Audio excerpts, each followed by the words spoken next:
Our passion didn't start with the mouth. It started with people, with the well-being of the profession. And if you're like me, maybe a little bit of your nerdiness and all things tech too.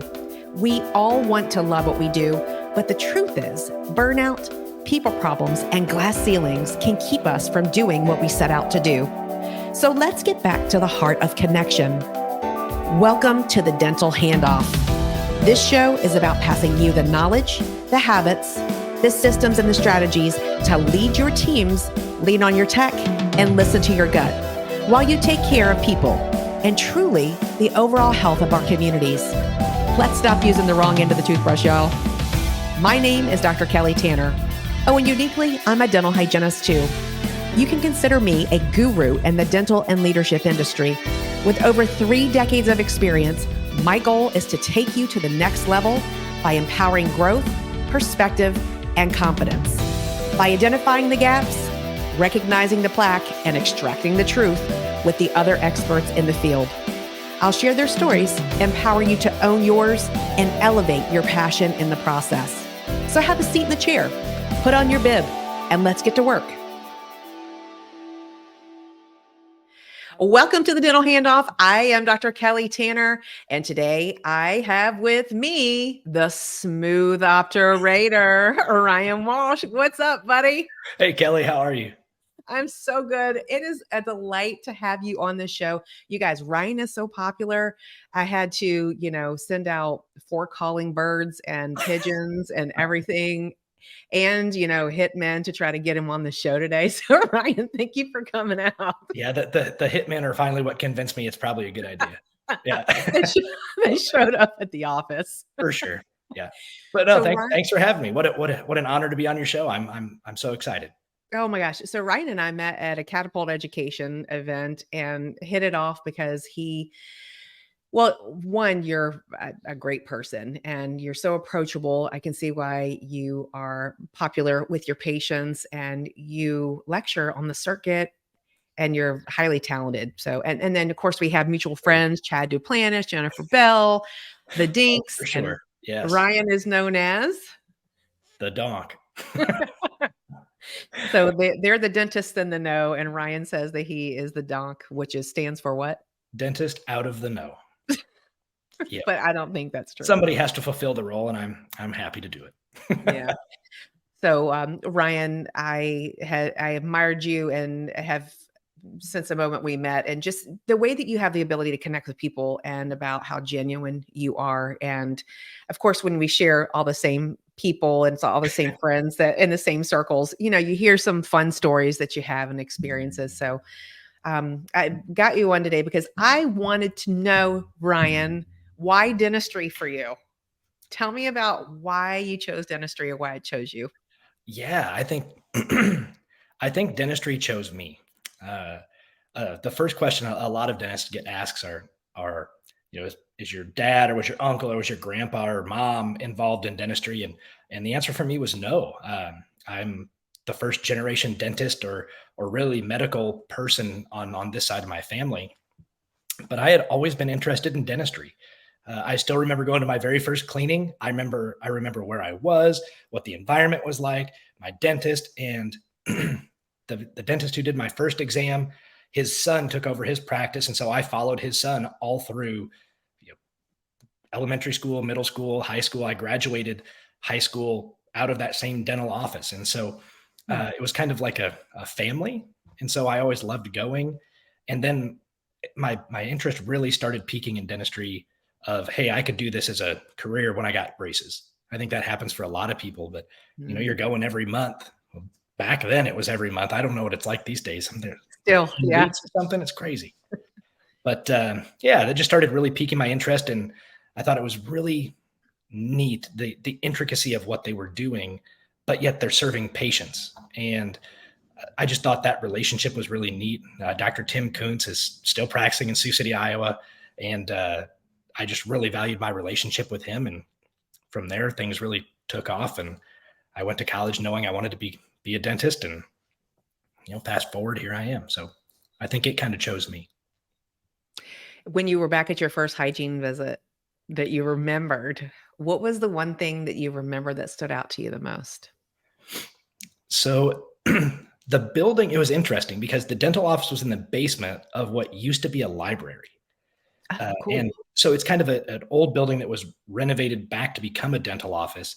And I remember being in the chair, and it was the dividers were kind of half wall dividers. They weren't full, and it wasn't a pedo office. It was a general practice office. And so I remember that environment, but then I remember the cleaning and the suctioning and the rinsing with water. And I just thought it was all pretty neat. I mean, if you're, let's see, at that time I was probably 4 or 5, Mhm. and just something completely new to a preschool age kid. And I just thought it was awesome. I really got along with my hygienist. I can't tell you her name, but yeah, I just thought the whole experience was uh, pretty entertaining.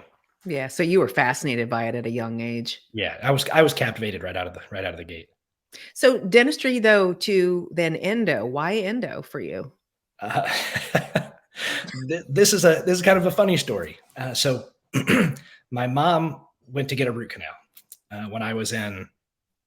See, I'd have been in college. So mom went to get a root canal from the local endodontist, and back in Sioux City, Iowa, there are 2 endodontists, and that's it for the whole city. I mean, it's not a very Mm. big city, but there's 2 endodontists, and she was referred to Dr. Randy Breeden. And I don't know how this happened because she had the rubber dam in, but my mom's a talker. So she was talking with the rubber dam in and everything, I assume, because at the end of the appointment, she told Dr. Braden that was one of the coolest things she'd ever seen was the rubber dam. And she already knew that he was a former dental school instructor at UMKC. And so she's like, hey, my son's going to be a dentist or he's going to school for it. Can he come observe you? And so that one thing led to another. And I came and observed him, and we hit it off right away. And he really kind of took me under his wing. I ended up becoming his chairside assistant that next summer because one of his assistants went on maternity leave. And so I was his chairside assistant all summer for 3 months on all my breaks from college at that time. And the Wow. following summer, his other assistant went on maternity leave. So, I mean, it was, I think it's serendipity that this is just a career path that truly found me. And I didn't know what endodontics was, but by the time I was done working at his office and entering dental school, I knew that my career was Mhm. in endo. So then it was just a matter of achieving the goal. Right. So you went from not knowing this from an experience with your mother. I was thinking you were gonna tell me some really wild story about how the dam fell off or something that you started it off Thankfully not. because you were like, "My mom, she's a talker." And I thought, "Oh, no, I don't know where this is going." Oh, goodness. So you went what was it in you that said, "Okay, I think I can be an assistant to an endodontist," because that's not a natural course of decision. Yeah, no, and I don't I mean, I don't think his first natural inclination was to ask me to be his assistant.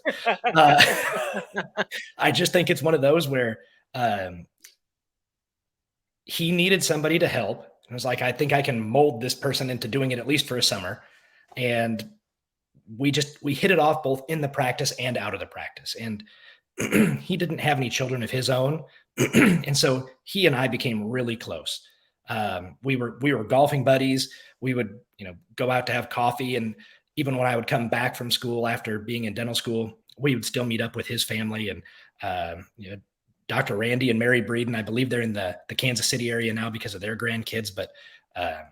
It's one of those things that you don't meet a whole lot of people in your life that completely change the trajectory. You're Right. kind of heading down a path and you meet somebody and it totally goes a different way. And I mean, I wanted to be an orthodontist prior to that because that's really the most exposure I had in dentistry. Mhm. But after meeting him, and he was just so thoughtful and caring and really took time to explain things to me.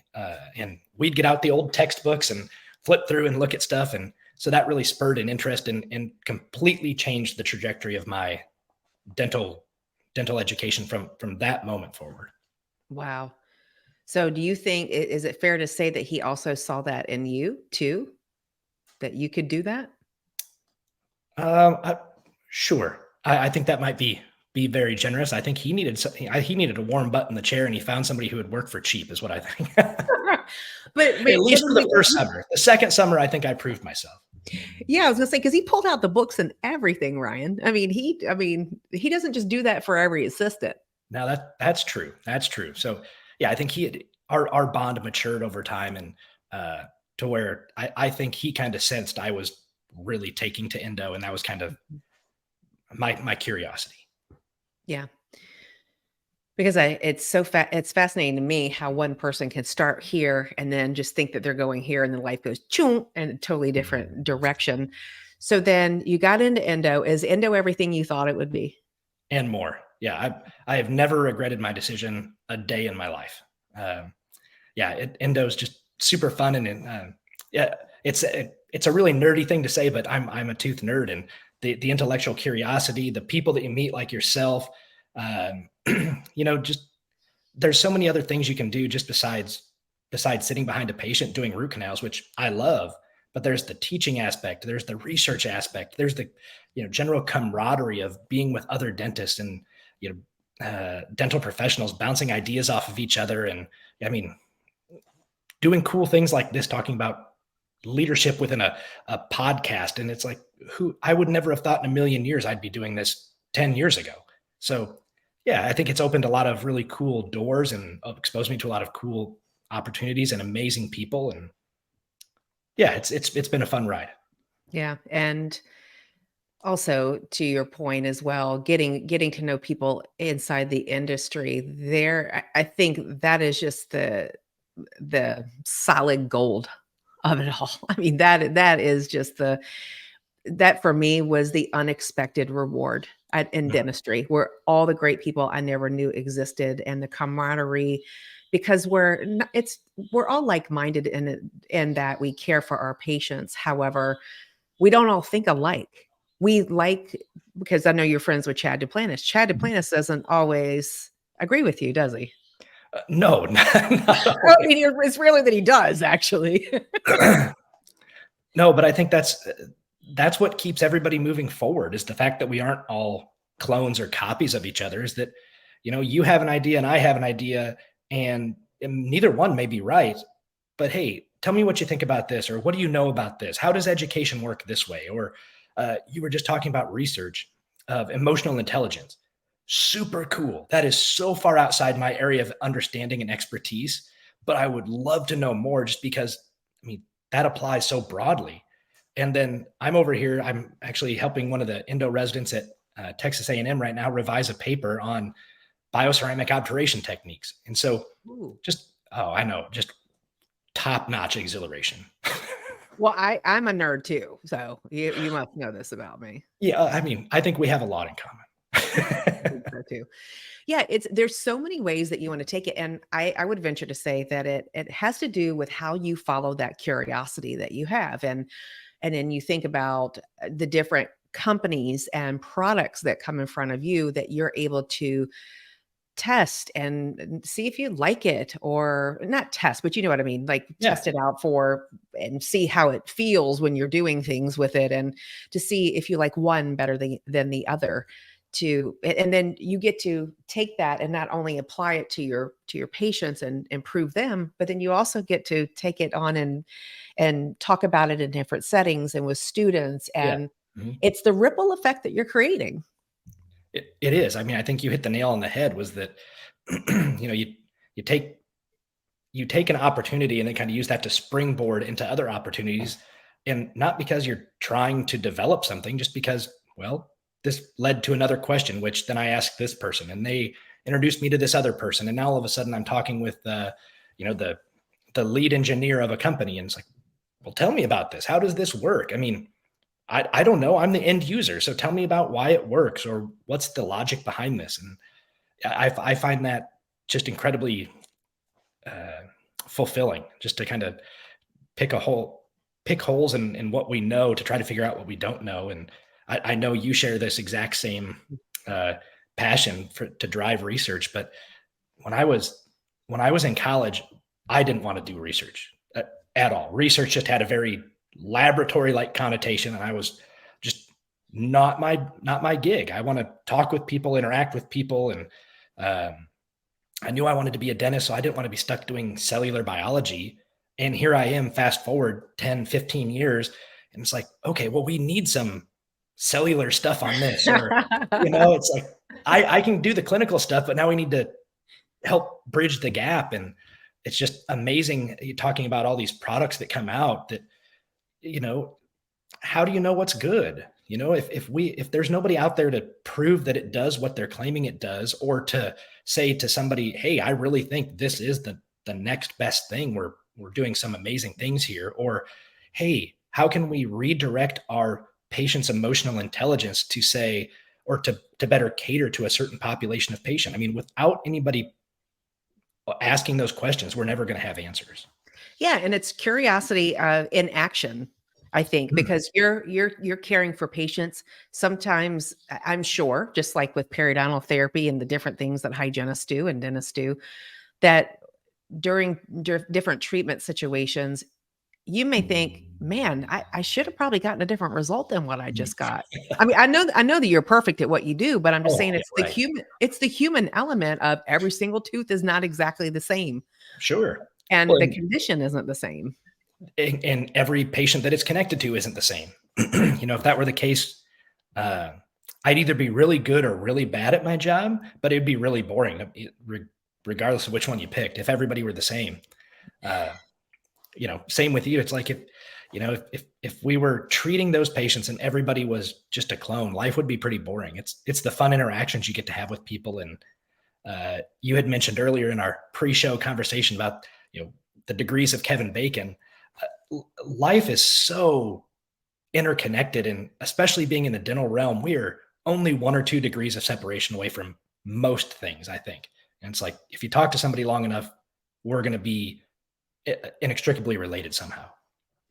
Absolutely. And I think, what would you say is probably is probably like one of the best decisions you made in your career? Do you have like one or two things that are like your best decisions that you made? I think, well, I mean, Dr. Breeden, one of my mentors, really never pushed me to do endo. I think he thought it was really cool that I was interested, but never pushed. And then I got to dental school, and Rick Walton, he is I call him one of the OGs of endodontics, because he was an endodontist. He was the first endodontist in Washington and Oregon State. So, I mean, that goes back a long ways. Wow. And he was the one that kind of pushed me into applying where I applied. And I did my residency over at Texas A&M, and it was hard. I mean, it was really hard and rigorous. It's not just a 9 to 5 job. It's a 9 to 5 and then go home and study for 4 hours just to come back the next day and do it again for 2.5 years after dental school. So I think one of the the best decisions I made was to leave my home state of Iowa, which I am still a Hawkeye, do not get me wrong, but to leave my state of Iowa, kind of get outside my comfort zone and do something that was incredibly challenging and pressing, because then you build relationships with people around you. And one of my best friends to this day was an ortho resident while I was an endo resident. And so just going through these hard times together builds this incredible bond and relationship. And without doing something that was really hard and challenging outside my comfort zone, I'd never be an endodontist. Certainly not an endodontist where I am today. I love that so much. Outside of your comfort zone, because it stepped you into something that you had no idea what you're going into. Much less did you know that one of your BFFs is going to be an ortho resident. For sure.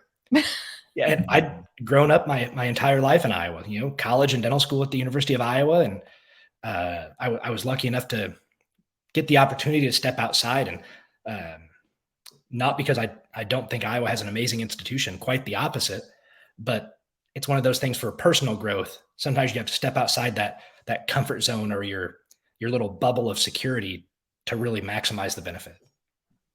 Yeah.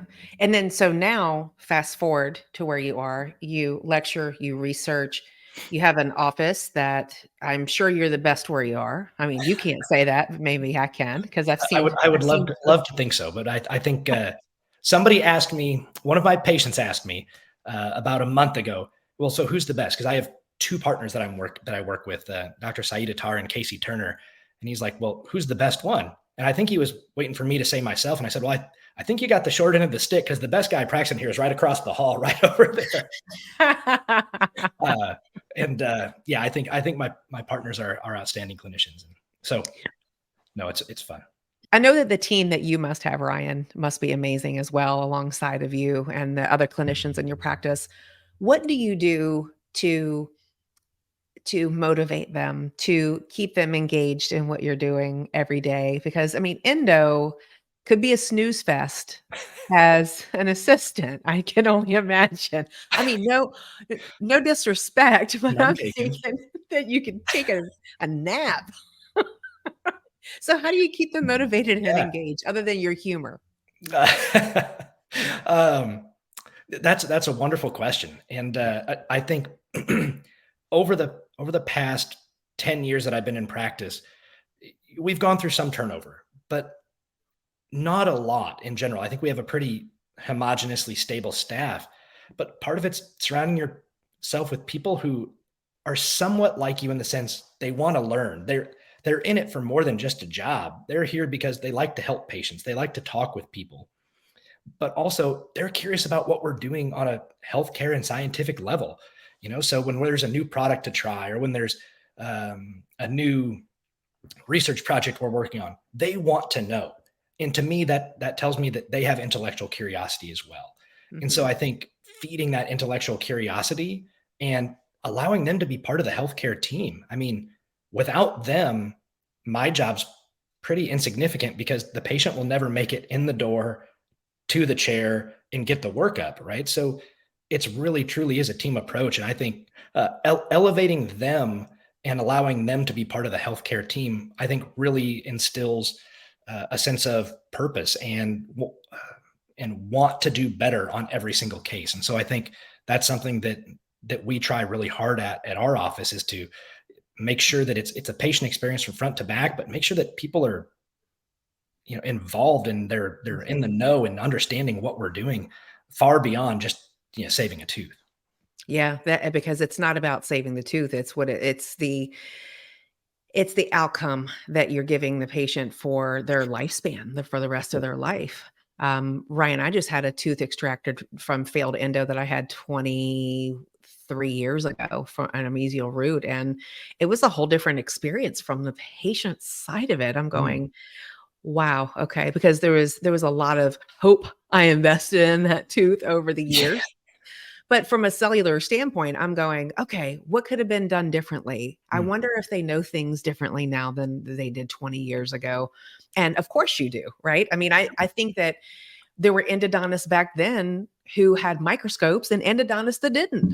mhm. I mean, fortunately or there are still some who don't, and it's there's just a lot that's changed in the last 20 years. But one thing that hasn't changed is the patient's want and desire to keep their teeth, and then our obligation to help them do that.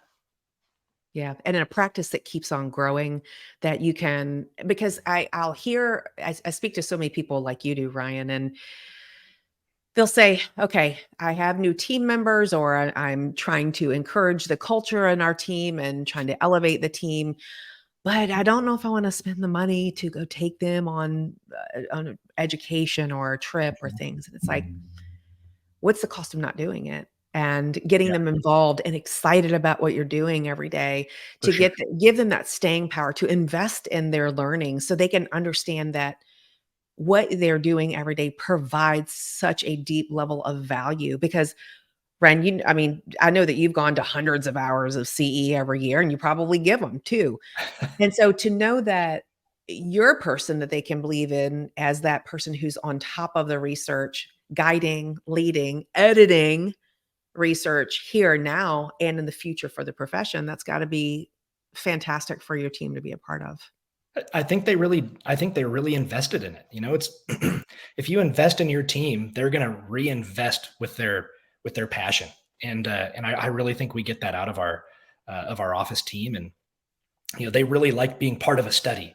Like, oh, hey, I need this patient back. We're gonna take a CT to evaluate resorption. They're like, oh, okay, great. And so they're just all in on it, and then they want to sit back there and compare the two. And so I think when you've invested in your team like that, and they're showing you that they're invested, I mean, that's really rewarding as the employer, but more importantly, it's really rewarding as an educator, because I would put my uh, clinical team up against most third and fourth year dental students, and I bet they're pretty darn on par with the clinical aspect of diagnosing and treating and things like that. I think, other than the actual physical hand skills on the patient, I really feel that they've committed to learning, and we've committed to them.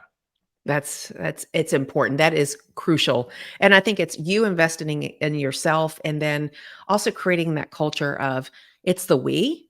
It's not you, not me. It's Mm. the we. And so we can serve our community and give Sure. them more than what they ever expected because they are there to save their teeth to it's a lot of them are getting and understanding now the oral systemic connection, but you're there truly to sort of make their dreams come true because no one, I think, really wishes to lose a tooth, but they've made Yeah. that investment to come to you and say, "Okay, doc, putting it in your hands."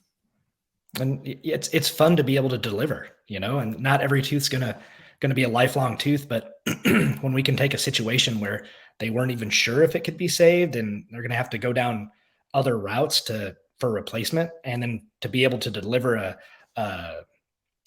a desirable result, that's pretty fantastic. Even though what I'm not doing is not the aesthetic $1 million Hollywood smile like our friend Chad Duplantis is and all his fun, glamorous things. But it's just a little different sense of reward that, hey, they're keeping a functional tooth or we're helping them maintain it. And again, it's the we're doing this as a collective. And uh, it's a pretty rewarding place to be. Absolutely. And then too, the level of connection that your team must have as well to there's that trust transfer Mm. that happens with you all because obviously they've been referred by a doctor who knows, likes, and trusts your work. I mean, even if the guy across the hallway, your partner is better than you, it's they're trusting you to save their tooth, and it's that the power of trust Mm. is cannot be overstated enough, especially Yeah. as a specialist. I mean, if you think about endo, we really only see a patient, once. Maybe there's a few patients where you see multiple times, but by and large, it's once or twice, and you really don't see that patient much else. And so, you have a few minutes to make a really lasting impact. And again, it's that team effort of making a great patient experience from the front to the middle to the back, and all of us are supporting each other. And yeah, at the end of the day, we're saving the world one tooth at a time. It's great. Yes, you are. Yes, you are. Ryan, I have so enjoyed our time today. I knew that I would, and because I mean, how can you not like Ryan? I mean, you're doing a lot of great things for the world, for the profession. You are reaching out to dental students to help them develop their research, and you're paying it forward in ways of cellular biology and all the things that you never thought you'd do. Uh, yeah, I feel bad if I'm teaching them cellular biology, but yeah, it's What did you say? Was it cellular what? but yeah, no, it's fun and rewarding, and it's fun to chat with people who share similar interests, just like you, Kelly, and for you to be putting on podcasts and going out on your education platform. I think it's wonderful, and it's such an honor to be a part of your group. And thanks so much for having me on. And I really look forward to collaborating together. Well, likewise. And for everyone, if you want to get in touch with Dr. Walsh, the smooth operator, his contact information is in the show notes. Ryan, thank you so much again for being on with us today. Absolutely, Kelly. Thanks so much, and thanks everyone for tuning in. Yes. And to my subscribers, my fellow colleagues, my loves, if you wouldn't mind going over to Apple and to give me a 5-star rating because Apple's what matters, and go on over to YouTube, like it, subscribe so other people who are tooth nerds can find our show and then Heck share yeah. it. All right. Do the good things. Thanks for all your work and be well, my friends. Take care.